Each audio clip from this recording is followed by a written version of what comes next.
Hello everybody and welcome back to Stellaris. It has been a while, and this is an update. I apologize if this text is a little bit small. I haven't had a chance to update the UI scaling for 4.0, and I was or rather for 4K, and I was a little bit afraid that this wasn't going to pop up again, so we'll just have to update that after this, I think. But let's just go through this real quick. This is the Dick update. I'm assuming that is referring to the author Philip K. Dick. Greetings! Stellaris has been updated. The galaxy is now a more mysterious place. Intel, such as full borders or details about governments, are now hidden until revealed by a spy network, sufficient trust, or through intelligence sharing from diplomatic pacts. Envoys can be assigned to manage spy networks in the diplomatic screen, and they've also taken over a greatly expanded first contact system. Colonies now produce alloys and consumer goods using industrial districts, and several buildings have new effects that add additional jobs to certain districts. Planetary designations can be used to specialize industrial district production towards either alloys or consumer goods, and improvements have been made on colony and sector automation. Well, that's good. Building slots are now opened up by expanding the infrastructure of the colony by building city districts or upgrading the colony's capital building. Okay, that's different. That used to be based on population. Biological pop growth now follows a curve where their growth accelerates on partially filled planets, but slows as the planet becomes crowded. That's nice. All pops, including assembled ones, now require progressively more growth to create, greatly reducing the overall number in the late game. Well, hopefully that'll reduce the late game lag without causing issues of empty jobs in the late game. That's my major concern there. I guess we'll find out. Save games from previous versions may not be compatible with version 3.0. Okay. Now, I believe if we go into the settings here, and we run this on 1.5x UI scaling, yeah, that's going to restart the game. So let's actually just do that real quick here, while we talk for a brief moment. Now, we already created a species, right? We already created Ethiopia, and we created a solar system for it at the beginning of the KSP period. And the reason that we did that was so that we would have a goal to go after. Ooh, this is a 1080p backdrop here. Okay, that's kind of blurry. Fantastic. Oh, this does pop up again. I guess because I didn't check the don't show again box. Okay, so that save is actually incompatible at this point, so we're going to have to make a new one, and it's going to be a little different from what we constructed in KSP, but that was always going to be the case. So let's go ahead and create a new game with the Ethiopian Empire here. We are warrior culture, Byzantine bureaucracy. We are authoritarian and fanatic militarist. Is there anything we want to change about this? Ethiopians are humanoid. I mean, they're human. They're communal. Minus 10% housing usage. Now, that was really good under the previous system. I don't know how good that's actually going to be under this system. I assume housing is still going to be a thing. We're non-adaptive, which reduces our habitability. That's fine. We're industrious, so more minerals from jobs, and we're natural physicists as well. Prosperous unification is what we have for our planetary backdrop. A stable planetary unification has allowed this civilization to prosper and grow. Now, I believe... yeah, this is all fine here. And I believe our actual homeworld is set up to be Earth. Yes, that is correct. This is exactly what we want, so we will go ahead and select the Ethiopian Empire. This is going to still be a huge galaxy. I pretty much exclusively play on huge galaxies. We're going to leave this pretty much exactly at default. Like, reset to default here. This is default, but we're going to bump it up to 1,000 stars and leave it at default for 1,000. 15 AI empires, 4 advanced starts, 4 fallen empires, 3 marauder empires, Czech tradition, yeah, that's all fine. Crisis strength, I'm actually going to increase that to like 2.5x. I want the crisis to be stronger. We were not particularly threatened by it last time, so that'll be great. The mid, end, and late game start year's fine. I'm going to turn off the victory year because our victory will be Are we going for a conquest of the galaxy here? I mean, that's been kind of Ethiopia's goal. I feel like I've been doing conquests a lot in Stellaris, and I'd like to take another path at some point, but I feel like this isn't the game for this. We should not be at Ensign difficulty. I'm going to bump it right up to Grand Admiral. Actually, yeah, I'm going to keep it at Grand Admiral for now. AI aggressiveness is going to remain at normal. And advanced neighbors is off. That's fine. All of this stuff is completely okay. Iron Man mode is off, and the reason for that is simply because we need to not have this game get randomly corrupted. I need to be able to have like backup saves to revert to if things go particularly off the rails with bugs and such. It's just a consideration because this is a series that has to make it to the end. So that'll be fine. Everything else here, growth required scaling. This, logistic growth ceiling. This controls how large the pop growth bonuses are when the planets are in the middle of their logistic curve. The higher it is, the faster the pops will grow. Warning, this setting has late game performance and balance implications if increased. And then this one too. Okay. I think we're going to leave this at its default for this playthrough, and we'll see how I feel about the pop growth changes. I know there have been some people with issues with the pop growth changes. We'll just see how it goes. I think the point of it is not about having fewer pops in late game. I think it's a late game performance thing, which Stellaris does slow to a crawl in the late game, so that is definitely a thing. Let's go ahead and do this.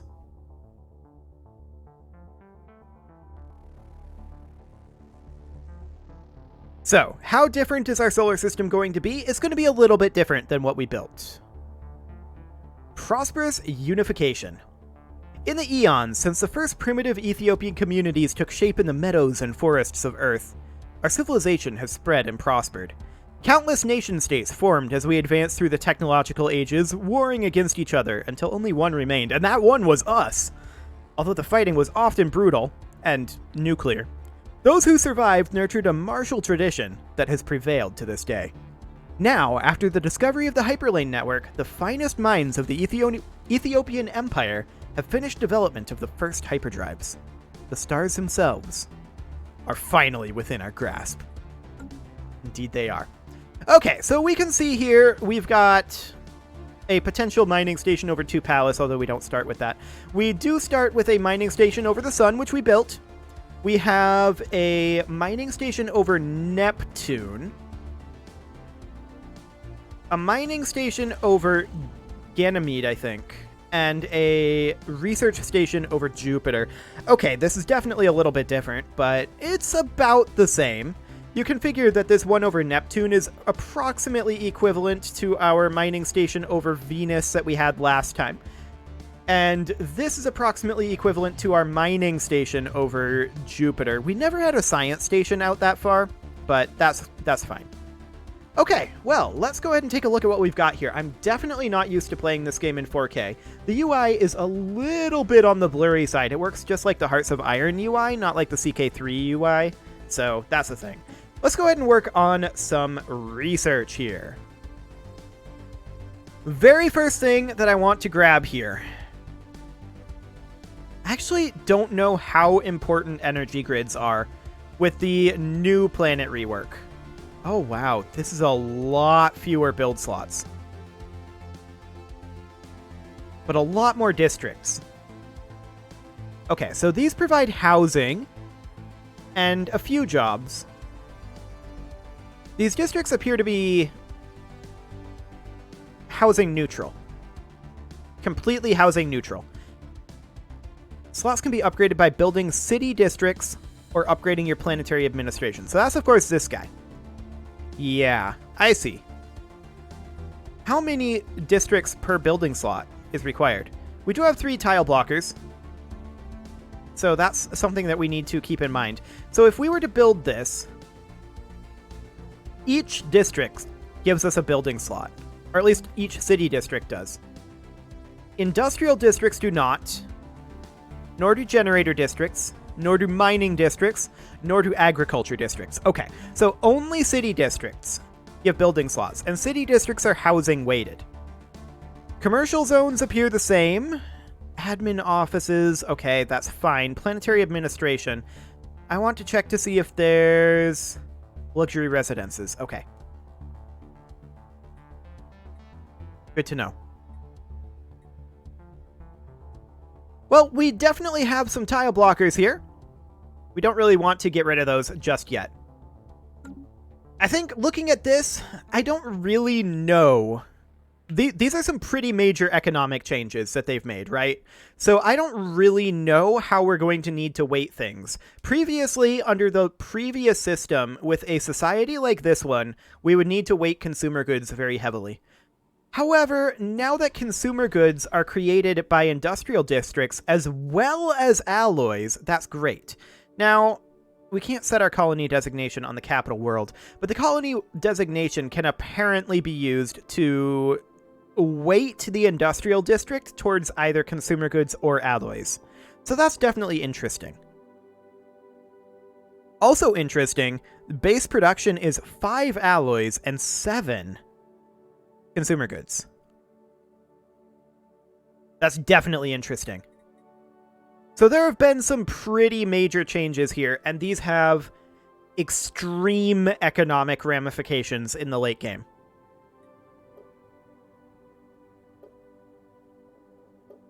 So as our population approaches the maximum of the planet, is my understanding based on that text, the population growth will slow. And that's okay. I mean, we can always resettle people and have like a population growth world where the idea is to just spam out pops and then move them onto other more crowded worlds. That's an idea. So that's something we can explore a little bit later on. I think for now, energy credits from technicians and energy credits from starbase constructions. What? Energy credits from starbase constructions? Like this starbase? Hang on. Do they mean, like, mining stations? Mining energy credits? Or do they legit mean starbases? I mean, it's not fully surveyed, so we don't really have a way to do that right now. We're going to send a science ship out to... a size 23 continental world. We're going to send a ship out here. And the question I have now is, does the planet size matter again under these current systems? This is what size? This is a size 18 world. Determines how many districts it can support. Okay. Yeah, so that is important again. But it doesn't mean that we don't want to settle small worlds, right? So that's okay. Follow growth curve, blah, blah, blah. Yep. Penalty as the planet fills up. Yeah, I'm aware of that. So that's definitely interesting. But energy credits from starbase constructions. Isn't that interesting? I don't recall earning energy credits from starbase construction. The starbase is consuming 5 energy credits per month. It does not appear to be making energy credits. So we're just going to grab this. That's going to be 93 months. That's going to be a while. But we are going to keep an eye on this and see if we can figure out what's going on with that. So I think monthly unity +2. I mean, that's a solid start right there. That's a nice rare tech. Getting that unity early on is important. Let's do it. As far as our engineering research goes, these are kind of mediocre. What is our current starship loadout? So if we go into our corvettes here, we're using mass drivers and lasers. Okay. So I mean, this would be an upgrade to our mass drivers. I guess we'll go ahead and take that. And we'll bump it up to fast speed, as I usually like to play on Stellaris. Crown Princess Cordelia Zhu is the new heir to our empire and will take the throne when our current ruler dies. Okay, so we have a new heir. That's fine. Oh, our construction ship isn't going. we need to be constructionating. We are going to have it constructionate. This is a mining station. Where's our construction ship? Here's our construction ship. We're going to have it constructionating over Mars. Fantastic. We also probably do want to get out a second science ship. We'll get that going. I'm not sure that we're going to have the energy credits. Actually, we should by the time that's done to hire another scientist. And we'll have that guy go out to Procyon. Fantastic. Ethiopia will conquer the galaxy. I thought I set this up as a spiral, but apparently I didn't. Okay. We've discovered a new archaeological site. That was fast. Well, we're not gonna investigate that for a while. We'll come back to that one once we know a little bit more about our borders. The Ethiopian Empire is abuzz with news of the alien remnants that were recently studied. These leavings are considered definitive proof of intelligent, purposeful alien activity at some point in the past. We may still be alone now, but at least we're not the first to be so. Indeed. Construction complete. Okay, so we constructed in a research station in orbit of Mars, and also we can set up our first contact protocols. Our recent encounter with alien lifeforms has reignited and made suddenly more urgent the old debate on how we should approach contacting any potentially intelligent alien civilizations we may meet. While some advocate focusing on establishing friendly relations as quickly as possible by contacting them with a message of peace, others advise caution, pointing out that we cannot know whether alien minds bear ill intent towards us, and that it would be unwise to let them know too much about us before it's necessary. A third, more radical group push for preemptive action against them. With the security of all Ethiopians at risk, they say, we dare not hesitate to take whatever measures necessary to gain the upper hand against any potential xeno threat. So, 50% more influence from each successful first contact. That's pretty good. Cannot attack neutral entities. Other empires will find it easier to establish communications with us. Other nations will find it harder to establish communications with us. Negative first contact events are less likely to happen to us. Or, we can attack neutral entities, enables hostile first contact options such as abduction and dissection. Honestly, I feel like that's not in character for Ethiopia. Ethiopia, if you think back before the Kerbal space program period, Ethiopia was a communist nation where our entire goal was to get people to join our empire by offering them free healthcare and education. And then they stay and get taxed. Actually, taxes were kind of low. They weren't, like, super high. Because we had some pretty decent situations set up with our trade. But, yeah, overall, I feel like we greet the Xenos with open arms. If they're hostile to us, we will give them healthcare by force, if necessary. Fantastic. Oh, we are not currently constructing with this. Okay, so we're going to go up and build a mining station over here. What else can we get here? We can get 2 energy credits, and I believe that is over Io? Yes. Fantastic. This science ship, the ISS Nobel, does require a new scientist, and we will recruit... Ooh, these guys have good research speed. We'll go with this guy. I mean... kind of doesn't matter. Your goal is to go up and survey Procyon. Excellent. And we want to survey up over this way a bit. And this guy, he's going to survey, like, up over here. Something like that. I want to get eyes on our first constellation here so that we can think about potential defensive structures. Those are going to be pretty necessary. And I would like to construct some buildings in these empty slots, but we don't really know what we need yet. These economic changes make that kind of difficult. This is, of course, my first time playing post 3.0. So there is that. So yeah, Earth does have empty building slots, but there's not a ton that we can do about that at this exact moment. So this construction ship will go ahead and queue up a mining station over Io. That'll be fine. How are we doing over here in Sirius? Ooh, that's a big anomaly. We're going to leave that one be for now. That is a very difficult anomaly for our current level of scientist. So that's fine. We're not going to be doing this at the moment either. So this is our contact system here. We do see that there's a diplomacy and an espionage button here. That's great. Anomaly found. Oh, hello. This is a much better anomaly. By chance, we've stumbled upon a faint alien signal during the survey of this moon. The source appears to be a small object in orbit. The signal contains no message. Could it be a distress transponder? Well, we're going to check it out. Let's find out.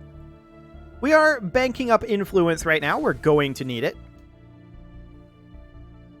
Assuming they haven't made changes on that. I haven't actually read the full patch notes. I should do that after I finish this episode. That is definitely something that I should do. But, we'll see. Construction complete. Fantastic. So, what's going to be finished surveying first? Honestly, probably Procyon? We're going to head on up there. Wonderful. And of course, we do have a starbase limit, but that is upgraded starbases. This one does count as an upgraded starbase. We're going to skip this one for now. That's 300 days. We'll come back to that later. We want to get these surveys done as soon as we can so that we can get our colonies rolling. That's going to be very important. Based on what I'm reading about the population changes, we definitely want to get those going early. But that will be great. We're not building any ships, and that is by design. We can get a tradition here. As usual, I feel like Discovery is too strong. You have to take it. That 10% research speed is insane. So we're going to take Discovery, and that actually kind of fits what we're going for right now. So that fits this empire. We're okay with taking Discovery. It makes less sense on some other empires, but for this one, it's fine. The mummified remains of a single individual belonging to a previously unknown mammalian species have been found drifting in high orbit over Sirius 3A. The being is dressed in what appears to be a flight suit, complete with a helmet, and maybe a fighter pilot that ejected in some ancient battle, only to be forgotten and left behind. Our study of the corpse has provided some interesting data. A tragic fate indeed. But hey, 250 society research? That is really nice. That's a lot of society research right now. So the ISS Adriatic is ready to begin work up here as soon as these surveys are done. I mean, we do see that this arid world barely has any habitability, so there is that. This one over here is much, much better, and we will definitely take that. Now, the arid world will likely be a terraforming prospect later on, but for now, not so much. So we're only going to be able to get some stuff going here. I mean, Sirius will be done... Found. Okay, we'll leave that one be for now, for sure. 450 days, I don't want to take that amount of time. I'm actually going to take this guy down to Sirius. It'll take it some time to go here. I should have gone there first. I didn't realize that an arid world would only be 10% habitability. That is very, very low. We could also potentially inhabit it with robots. That is another option. System survey complete. Sirius has been fully surveyed. Fantastic. And we're going to come on down and build a starbase. That does cost influence as well as alloys. But we will get our very first border expansion. 2 down, 998 to go. Everyone gets healthcare. And with that, it is time to put a cut in here, so I'm going to go ahead and do that, and next episode, we will continue the early game of Stellaris. You can leave your offerings to the engagement gods in the form of likes, comments, subscribes, and bell ringings, and I will see you all next time.